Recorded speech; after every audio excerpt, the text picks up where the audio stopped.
Well, we're going to be in Psalm 34 this morning. Thought Dan was going to try to preach the whole thing, but chosen this psalm intentionally to really serve as a capstone of our journey together over the last 6 months. It's been 6 months. We started with our series on idolatry leading into Easter, and then we looked at beholding disciplines for imagers. So if the problem is beholding the wrong thing, then the solution is beholding the right thing. And then we've been spending the last 7 weeks together in the Psalms, kind of looking at how the Psalms lay out this reality of we become what we behold. Before we get into the text, though, I want you to ask yourself a question this morning. I want you to try to truly answer it for yourself, not looking for church answers, not looking for easy, like this is the real stuff that the psalm is born out of. When you are afraid, I'm not asking if you get afraid, we all get afraid. When you are afraid, and I mean really afraid, the kind of fear that wakes you up at 3 a.m. and doesn't let you go back to sleep. That kind of fear that grips you with dread. What do you do? What do you do when you encounter that kind of fear? Where do you look? Where do your eyes go? Because your eyes go somewhere. Fear never leaves you staring at nothing. We obsess over the thing that we're afraid of. This is the problem. Far too often our eyes become locked on that thing that's causing the fear, the problem, the challenge, the enemy, the number in the bank account that's not quite right, the marriage that's gone silent, the test results that you're waiting for. Fear grips our gaze, and we give it our attention. And when we give it our attention, it begins to own us. It doesn't dissipate the fear. It intensifies it because we become what we behold. Psalm 34 was written out of this very reality.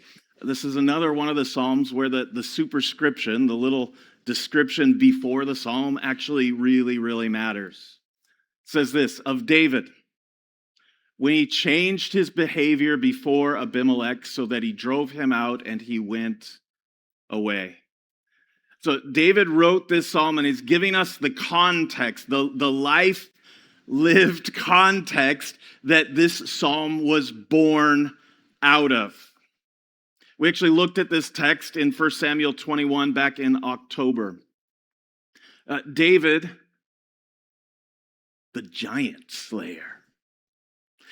David, the one who was described by God as a man after God's own heart. David has been attacked and assaulted and bombarded over and over and over again by Saul. And at the end of chapter 20, Jonathan, Saul's son, comes to him and he's like, I've done everything I can, but he's going to kill you if you don't get out of here. And so in 1 Samuel 21, David flees.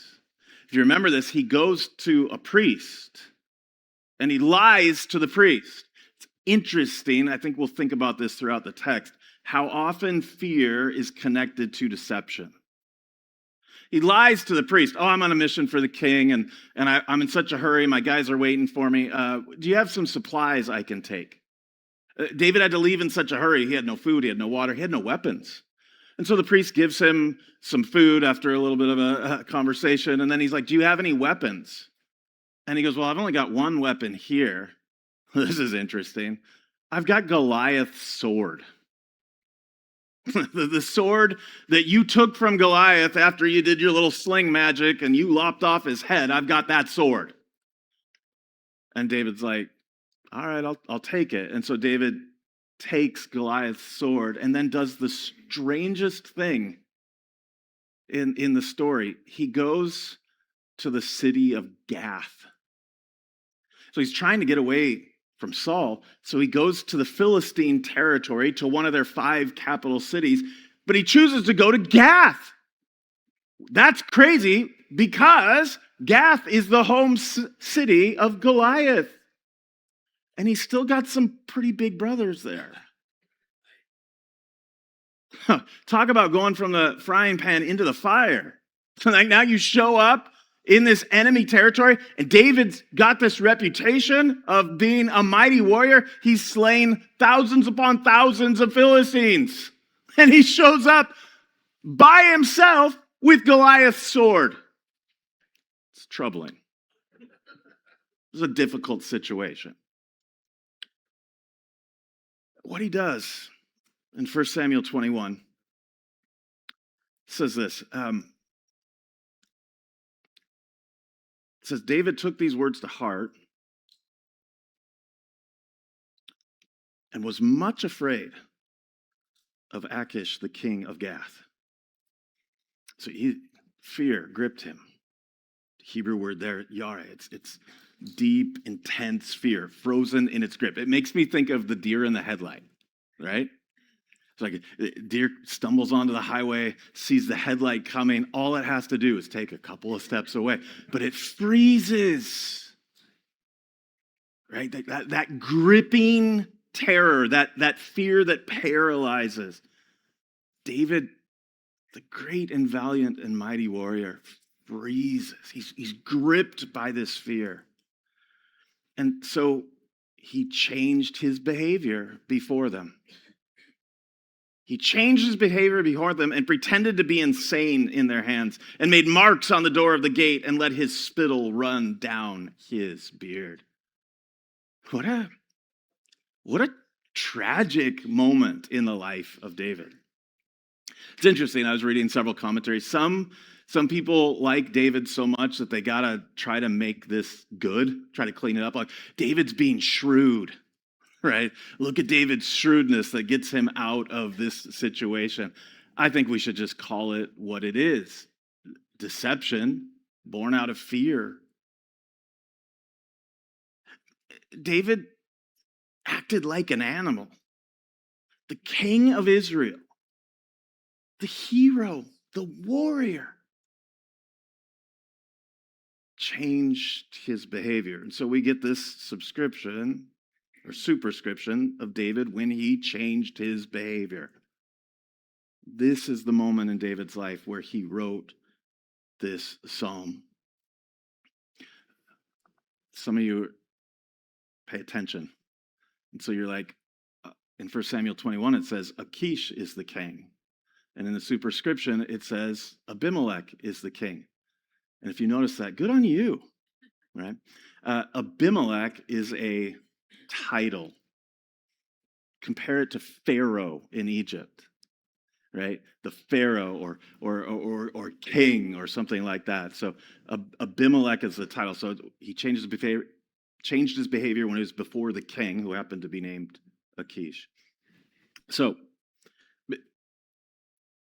before we dive into this text, let's just pause for a second and think about this picture of David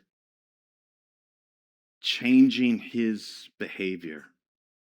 The Hebrew word here is taham, and its root meaning is actually to taste. He changed his taste. Just hold on to that, it's going to matter. He changed his palate, his judgment. It changed what he was setting himself towards and what he was portraying.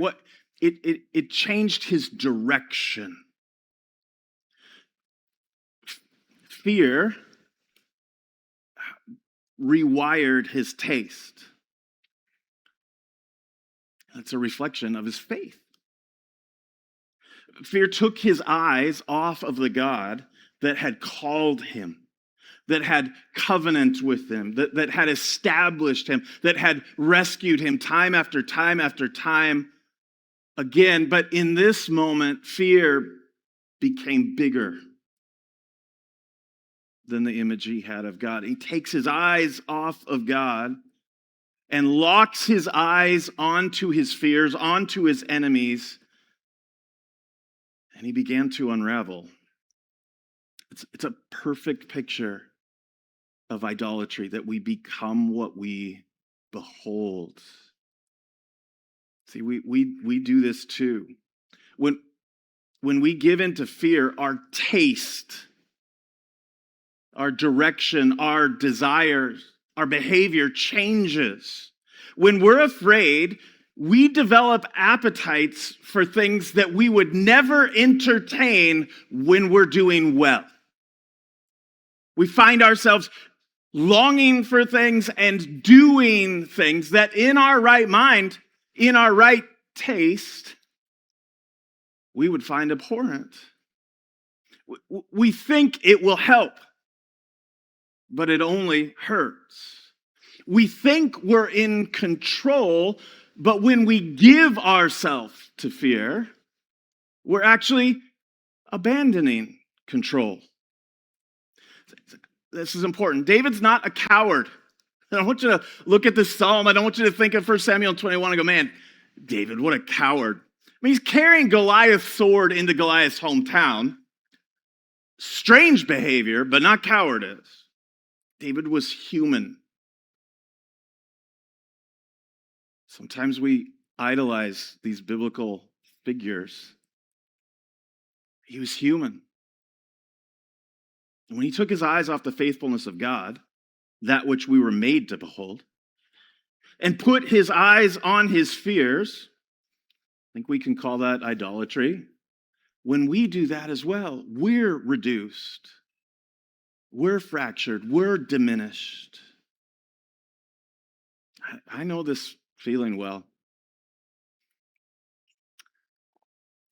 Right after seminary, I got hired by a church in Portland, Oregon. I was doing singles ministry. And from a numerical standpoint, probably one of the most successful ministries that I've experienced. We went through a season of months and months and months where every single Sunday, multiple people were coming to faith. We grew this ministry large, and there were amazing things happening. And right in the midst of it, I entered into some relational conflict with the senior pastor of the church. I think actually the success of the ministry was a part of that. And one day I'm sitting in my office and I get a knock on the door and I'm told, you need to clear your things out today. You're being fired. And then they told the church, oh, Jeremy's decided to resign. So first I'm fired unjustly, and then I'm lied about, and man, I wanted to defend myself like so badly. But I knew that, one wrong doesn't justify another wrong, and so I kept fairly silent and had to walk through a very humiliating, humbling season, and it broke some things in me for a time. It really did. I don't like to admit that. I sat at home and thought, well, I'll pray and see what God has for me. But what I really did was play video games and sulk. My poor wife, God bless her. Y'all don't pray for my wife enough. She'd go to work and she'd leave for work, and I'd be sitting playing a video game, feeling sorry for myself. And she'd come home from work and I'm sitting in the same spot playing a video game, feeling sorry for myself. And because what was happening inside of me is that really a fear had entered in.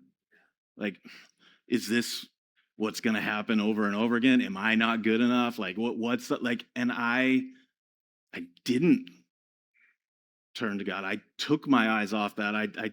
Part of the problem, I had to drive past that church all the time. I'm still surrounded by people that loved me and that I'd led to Jesus, and seeing them should have been a joy, but actually seeing them was like a dagger within, and just that fear that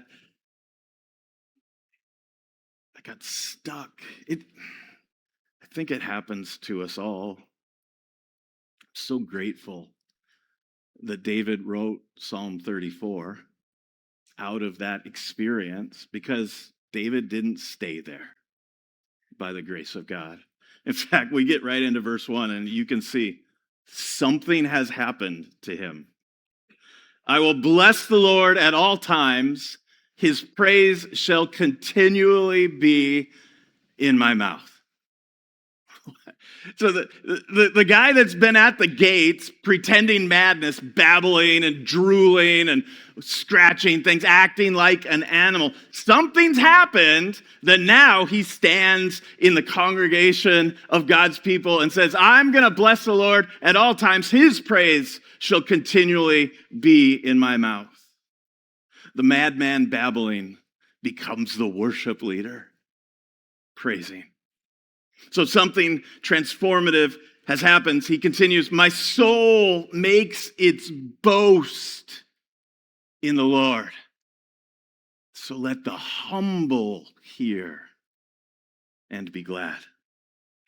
There's something really cool in this verse in the Hebrew. The Hebrew word translated as makes his boast shares commonality with the word for David acting as a madman.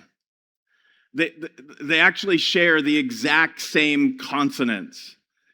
It's an intentional play on words. One moment he's mad, and the next minute he's boasting. And the words share the exact same consonants. The only difference is in the little vowels in between. It's this beautiful, transformative reality. His taste has been redeemed. Look where he goes immediately in verse 3. He says, oh, magnify the Lord with me, and let us exalt his name together. David cannot and will not keep this to himself. This rescue, this redemption, this move of grace and God upon him that has transformed him is not some private spiritual experience. This is something that needs to be expressed. And so he calls to God's people. He calls to the community and he says, guys, come and let's lift up, let's make a big deal out of God together because of what he has done and what he is doing. I talk about community a lot here because it is one of the biblical values that is most challenged in the cultural reality that we live in. If you've been raised here in the U.S., in the West, you've been raised on the milk of individualism. You've been trained, you've been taught, you've been discipled by the culture that it's all about you, that you are to walk and be the captain of your own destiny. And that other people are usually just a hindrance to you living out your fullest expression, or they're tools to be used so that you can live out your fullest expression. The fruit of this radicalized individualism and independence is that we're absolutely lonely and alienated. David shows us here. And I've tried to show this throughout these series, that beholding God is something that is meant to be done together, to be shared. And when you have an encounter, an experience, when you behold God as an individual, that is not something for you to hoard unto yourself. That's a gift that's been given to you to be shared. And others need to hear it. need to know. In verse 4, David begins to unpack how he was set free from fear for this kind of beautiful, radical faith. He says, I sought the Lord, and he answered me. And look at what he delivered from. He delivered me from all my fears. This doesn't mean that David's life was easy. I mean, we're going to start in 3 weeks walking through 2 Samuel. David's life was anything but easy. He'll express this later on in the psalm. But he says, I was delivered from all of my fears. So let me say it this way this morning. Fear wasn't actually the problem. It was misplaced fear. The problem was where fear made him look, what fear made him do, and mostly what fear was doing to him. We'll see here in a moment, David was ultimately just fearing the wrong thing. And when he turned, when he looked, and in the beholding of the Lord, the chains of his fear broke. And they melted away. Listen to how he says it. He says, those who look to him are radiant, and their faces shall never be ashamed. In a nutshell, this is what I've been trying to preach for 6 weeks. This is what we're made for. Those who look comes from the Hebrew word nibat, and it means to gaze, to fix your eyes intently on something and not look away. He says those that look at God like that, those who look to him, are radiant. This comes from the Hebrew word nahar, and it means to be lit up, to shine, to give off light. Like this is the mirror imagery I've been using from Genesis, that this is what we're created to be as the Imago Dei, that we're created as his image, his imagers. So like a mirror, when we are aligned and looking towards him, his glory manifests, and we naturally reflect the glory and the light of God. Those who look at him are radiant, and their faces shall never be ashamed. No matter what's going on, no matter the other circumstances, when we are radiant from beholding God, there's no place for shame. Remember what Paul said in 2 Corinthians? We've looked at this a lot. We all with unveiled face, beholding the glory of the Lord, are being transformed into the same image from one degree of glory to another. This is the glory of the gospel. This is what Jesus came to be and to show, and then to do for us. To restore us to our intended existence as God's imagers. Those who behold the goodness and glory of God and are made radiant. I don't think in this whole series I've used Isaiah 65, but it might be the most simple description of what I've been trying to communicate. It says this: you shall see and be radiant. This is what God has promised to his people.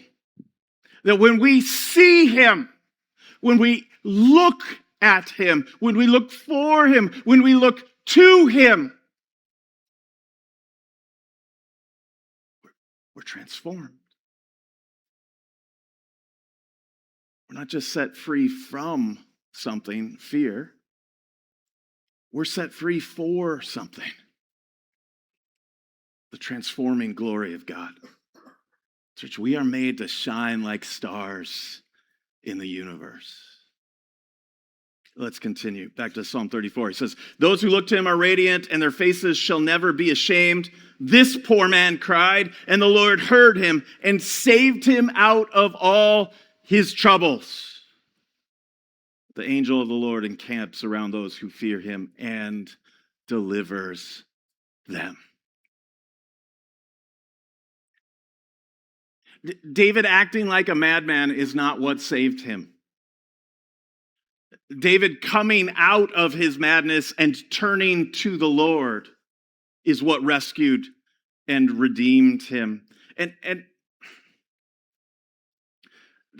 did you catch that in verse 5? Those who look to him are radiant, and their faces shall never be ashamed. This poor man cried out. This poor man. So he's got nobody with him. He's got no resources, no army. He doesn't have anything to offer God. And here's something, I don't know who needs to hear this morning, but maybe one or two of you do. God's not looking for people that have something to offer him. He has no need in and of himself. It's not about what David had to offer God. It's all about what God had to offer David. And the Lord heard him and saved him out of all his troubles. So the angel of the Lord encamps around those who fear him and delivers them. Oh, taste and see. Taste and see that the Lord is good, David calls out. Blessed is the man who takes refuge in him. Taste and see. Did you catch that? That the man who changed his behavior, changed his taste, looked away from God, eventually turns back to God, and now he calls out to you, to me, to anyone who will listen, taste him. It's the same Hebrew word, ta'am, but it's now in the imperative. It's a command. It's not, you might want to think about tasting him. It's not taste him in the mix of he's looking at you and he's going, taste him. Like a triple dog dare you. Taste him and see that he is good. Y'all know that food is my love language. Oh, I forgot my illustration. It's right back there, Denny. Throw it to me. Yeah, no, it's good. Yeah, come on, bring it. For reals.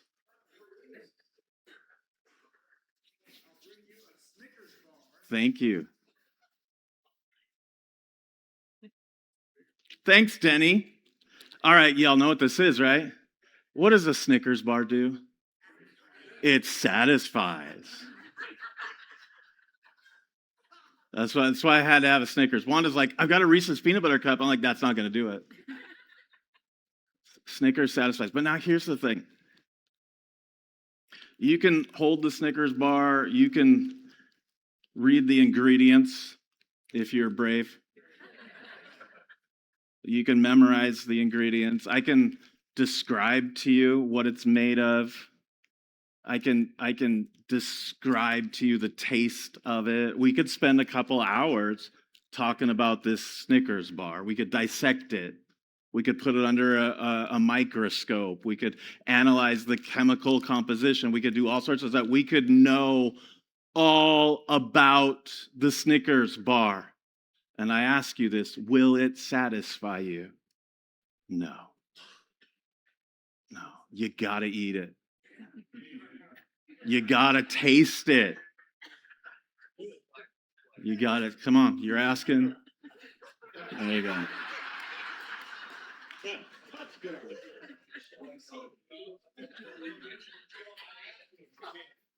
It struck me as I was writing this that this entire 6 months can be summarized this way. Garbage in, good in, good out. Like that's what this is about. That's what this is about. There's a world of difference between knowing about God and tasting him, knowing him. I grew up knowing about God. My dad was a pastor, didn't have many options. And I was a weird kid. I'll own that. I don't remember exactly how old I was. Early elementary school. My dad had bookcase, all these books. I walked past every day. I noticed this 3-volume systematic theology by Strong. It's an old classic. I read it. I was probably 9, 8 or 9. Um, it was interesting. It was interesting to me. I knew a lot about God. It wasn't till a decade later, though, that I actually tasted and knew God. See, you can read the Bible, you can go to church, you can hear other people describe God. It's just like reading the wrapper. At some point, you got to taste. And really, that's what the disciplines are designed for. The prayer, the fasting, the community, the giving, the serving, all of the disciplines that we looked at and all the other ones that we didn't look at, they're designed to help us encounter and taste the goodness of God. Not just know about him, but know him.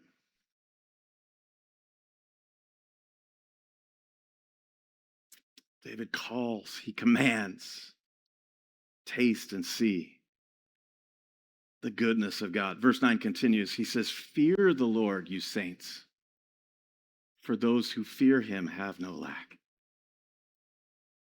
you see how I was saying earlier that fear wasn't the problem? It was just misplaced fear. David thought the king of Gath was scary. David thought Saul was scary. David thought death was scary. But he came to the realization that God is bigger than all of them combined. And that what we're called to fear is actually God himself. The fear of the Lord is the beginning of wisdom, Proverbs 9:10 says. And David gives us a picture. Verse 10, the young lion suffers want and hunger, but those who seek the Lord will lack no good thing. What an interesting picture. The young lion, the apex predator. Not the old lion whose best days are behind him. The young lion, the king of the jungle, right? Says the strong, the mighty, the fierce, the dangerous. In their strength, even they suffer want. But those who seek the Lord, he is the ultimate provider. See, church, you weren't made to be a lion. You weren't made to claw your provision out of a hostile world by the strength of your own teeth. That's exhausting. And in the end, even the best, it comes up empty. You were made to be filled. That's the creational truth sitting underneath this entire psalm. The truth I've been circling this whole summer. The lion trusts in its own strength and starves. The saints turn their face to God and are satisfied in a way that Snickers can only dream about.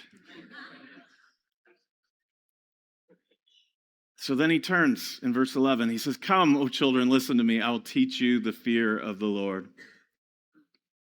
Listen to me, David says. Learn from my experience. I'll teach you the fear of the Lord. Again, the problem isn't fear itself, it's misplaced fear. And when David says the fear of the Lord, it's not the deer in the headlight dread of fearing the enemies in the world and all the stuff that's around us. It's the overwhelming peace out of reverence, of knowing that you are in the presence and the sight and the grip of the one who is above it all. I was thinking about it this week, when you're a little kid, For most of us, it's probably too. Your dad's just like a superhero. Like he's just so big and so strong and so and like and you watch this with little kids. Like they love to be adventurous and to get out but then they hit something scary because there's a lot of scary things in this world, right? And what do? They turn and they run back to dad, right? And I think it's fair to say that they have a healthy fear of their father. There's this sense of daddy's bigger. Daddy's going to be able to handle this. Daddy's got me. And so when they face something that they're afraid of, they run to that which they truly fear. And that's the picture. That's the picture. We run to the one who is absolutely unafraid. We run to the one that is in control. We run to the one that is bigger and better. Listen to me, I will teach you the fear of the Lord. What man is there who desires life and loves many days that he may see good? Keep your tongue from evil and your lips from speaking deceit. Again, remember the context. What did he just do? Lied to the priest, lied at Gath, pretended to be crazy, filled his mouth. It's like, no, that doesn't work. That doesn't work. He says, you want your life to go well, you want to walk with God, you want to experience God's blessing. Keep your tongue from evil and your lips from speaking deceit. He knows what he's talking about. He's tasted the fruit of fear and deception and found it lacking. And he's tasted God. And he's seen how good God is. He says, turn away from evil and do good. Seek peace and pursue it. Verse 15, he says, the eyes of the Lord are towards the righteous, and his ears toward their cry. Oh, I love this verse. So I saved it for the end here. We've spent 6 months thinking about what we look at, what we behold. What matters even more than what we're looking at is what God is looking at, is the one who is beholding us. When we turn to look to God, when we turn to look for God, what will we find? Some distant, distracted God that we got to get his attention, that we've got to impress, that we've got to earn somehow him to. No, when we turn and look to God, we find that he's always and always will be looking right at us. The eyes of the Lord are toward the righteous. His ears are towards their cry. We don't gaze across the room at a distracted, indifferent God hoping to catch his attention. We turn our face towards a God whose face has already turned towards ours. We don't have to try to get his attention. We've already got it. We always have. And we've got his attention not because we're so awesome. All right? Because, again, this feeds into our whole cultural narrative and into the American evangelical narrative of faith and being good. And so if I'm good enough, if I'm moral enough, if I'm righteous enough, if I serve enough, if I do enough, then God will notice me. That's not where David's coming from. He says that the face of the Lord is against those who do evil, to cut off the memory of them from the earth. When the righteous cry for help, the Lord hears and delivers them out of all their troubles. The Lord is near. See, in the American evangelical context, or even worse, in the prosperity gospel context, we'd say the Lord is near to the successful. The Lord is near to the competent. The Lord is near to those that are doing the right thing and have it all together. But that's not David's testimony. David says, when I was at my worst, at least up to this point, because David's got some more life to live. But when I was at my worst, when my heart was broken, when I was desperate, when I was crushed in spirit, the Lord was near. He was looking at me. Let me say it this way this morning. God's not looking for strong people. He's looking for weak people to make strong. He's not looking for whole people. He's looking for broken people that he can put back together. He's not looking for perfect people. He's looking for a people that he can make perfect. God's for you when you're at your absolute worst. And David knows what he speaks of. Some of you really need to hear that this morning. In your brokenness, in your pain, in your sin, and in your shame, God's right there with you. And he's for you. And he's waiting for you to take your eyes off those lesser things and look to him, to taste and see and be satisfied. The Lord is near to the brokenhearted and saves the crushed in spirit. That's really good news, because the world we live in and the people we're surrounded by and the person that greets us in the mirror every morning, well, we're all very, very broken. So he continues in verse 19. He says, many are the afflictions of the righteous. That's a true statement that deserves an amen, but I don't want to give it one. But the Lord delivers him out of them all. Many are the afflictions. Don't you wish that was a little bit different?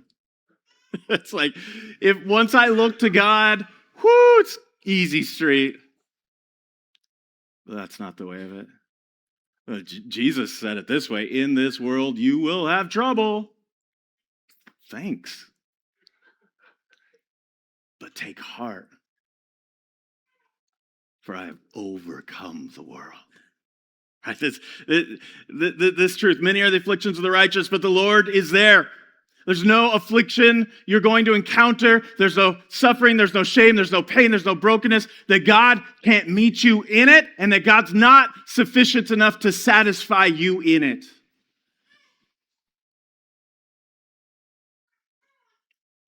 He keeps all his bones. Not one of them is broken. Affliction will slay the wicked, and those who hate the righteous will be condemned. The Lord redeems the life of his servants.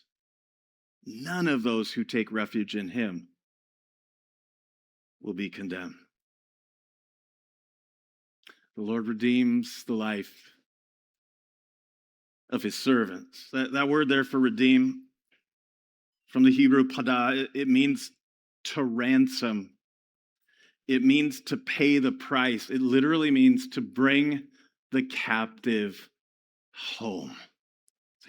When you're enslaved to fear, when you're enchained by the fears of this world, we know and serve a God who is able to meet us in that and break those chains and make our faces radiant and ransom, redeem us, and bring us home. None of those who take refuge in him will be condemned. I sure hope you're picking up the Christology at the end of this psalm. There's some deep, messianic, prophetic words coming out of David's mouth here. He keeps all of his bones, not one of them is broken. David's marveling that even when he was at the gates of Gath and his life was forfeit and he was acting stupid, even then God preserved him and he didn't have a bone broken. But John looks back at this, and in John chapter 19 of the gospel, he points to this verse about the crucifixion of Jesus. The Romans have perfected crucifixion to make it as painful and gruesome and violent as possible. And they liked that. But at the crucifixion of Jesus, because it's in Jerusalem and because it's right before the Sabbath, they wanted Jesus to die quickly. Usually it's drawn out over days. But the Romans had a practice for this. So when they wanted somebody to die quickly, they would break their legs. So when you're on the cross, you're actually dying by drowning as your blood fills your lungs. And so what happens when they're on the cross is they lift themselves up to breathe and to drain some of the blood until they run out of strength, and then they fall down. And over again. This is why go for days, propping yourself up, gasping for breath, slumping down over and over again. But when they break your legs, you can't do that. So you just die. So John, as he's recounting the crucifixion, he says, the soldiers come up and their intent is to break his legs. But they find that he's already dead. They make sure, if you remember, they pierce his side and blood and water flows, a sure and true indication that he's already died. So John looks back and he's like, David, you think God protected you and didn't break your bones? There's a greater David that came.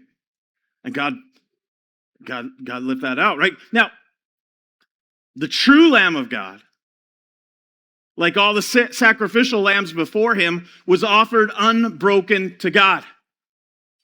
And you say, well, God didn't seem to protect him. He still died. Yeah, that was actually the plan. He died, but God redeemed his servant from the grave. And now you and I who take refuge in him, well, Paul puts it this way.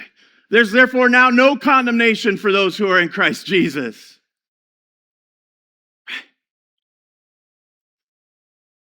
The redemption of Jesus from death becomes our redemption. Here's the gospel. What God does for Jesus, God does for those that are in Jesus. So I started asking you this morning about your fear, not to condemn you for being afraid, but in hopes that you might look at it and then look at God and decide which one of them deserves your attention. Oh, church. Let us taste and see the goodness of God. Let's look to Jesus, the author and perfecter of our faith, trusting that the one who has begun a good work in us will carry it on to the day of completion in the day of Jesus, our Lord. Let us encourage one another. Stoke one another's faith. Call one another to look to the Lord. He is our help. He is our strength. He is our refuge. And he is the one who redeems us.